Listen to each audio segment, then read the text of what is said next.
হে WhatsApp guys, আমরা আজকে চলে এসেছি বাগিলার সাধুর মেলায়। মেলায় শুনছিলাম যে 2 নম্বরই ভাবে ধনেপাতা পাচার হবে, তাই আমি আর দলের 5 জন আমরা চলে এলাম ইনভেস্টিগেশন করতে। আমরা এগিয়ে চললাম ধনেপাতা পাচারকারীকে ধরতে, আর আমাদের কনসাল্ট ডিটেকটিভ যে ছিল সে ফোনে ইনফরমেশন নিতে থাকছিল সব সময়ের জন্য। তো আমাদেরকে বলা হয়েছিল সন্দেহজনক কাউকে দেখলেই খবর দিতে। আমরা তাই 2জনকে এখানে দেখতে পেলাম, দেখে নিন আপনারাও। এই 2জন মনে হচ্ছে ধনেপাতা পাচারকারী। 2জন বলতে যারা বসে আছে তাদেরকে আমি বলছি, এই দেখুন। वाह क्या सीन है। তারপর আমরা এগোতে থাকলাম, জানতে পারলাম যে আমাদের সন্দেহ ভুল। কখনো এদিক কখনো ওদিক আমরা ঘুরতে লাগলাম, আর ফাইনালি তাকে খুঁজেই পেলাম। দেখো সবাই কি সুন্দর, মানে আমি বলতে চাইলাম যে কি সুন্দর ঘটি গরম বানাচ্ছে দেখো। ঝনঝন শব্দ বাজে, ওই দেখা যায় দূরে মেলার মাঝে ঘটি গরম এলো চেনা সুরে। বাবা, আপনি তো দেখি কবি হয়ে গেছে।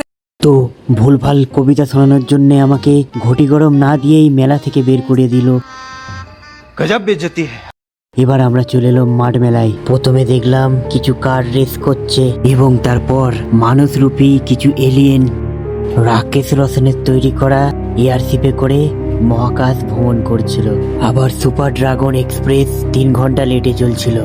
এত কিছু আনরিয়ালিস্টিক ঘটনা ঘটলেও এদিকে কিন্তু রিলস বানানো বন্ধ করা যাবে না।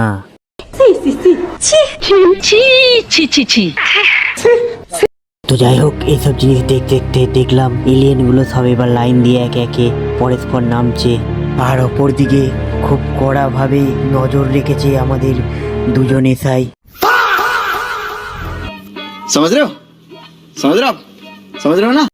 এরপর আমরা এদিক ওদিক ধনেপাতার ডিলারকে শুধু খুঁজতে লাগলাম। 2জন এসআই যখন সামনের দোকানে জিজ্ঞাসাবাদ করতে গেল ধনেপাতার ডিলারের ব্যাপারে, তখন দোকানদার বলল, তারপর ফিরে এলাম আমরা ওখান থেকে। বুঝলাম আমাদের দ্বারা ফুচকাও খাওয়া হবে না। ঠিকঠাক এখান থেকে ফিরে গিয়ে আমরা ভয় কমাবো, আর ভয় কমাতে আমরা ব্যবহার করি माउंटेन ड्यू दर की माँ की चूत।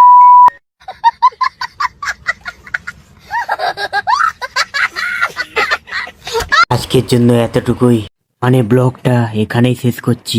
সবাই ভালো থাকবে আর ডিউ খাবে বেশি করে।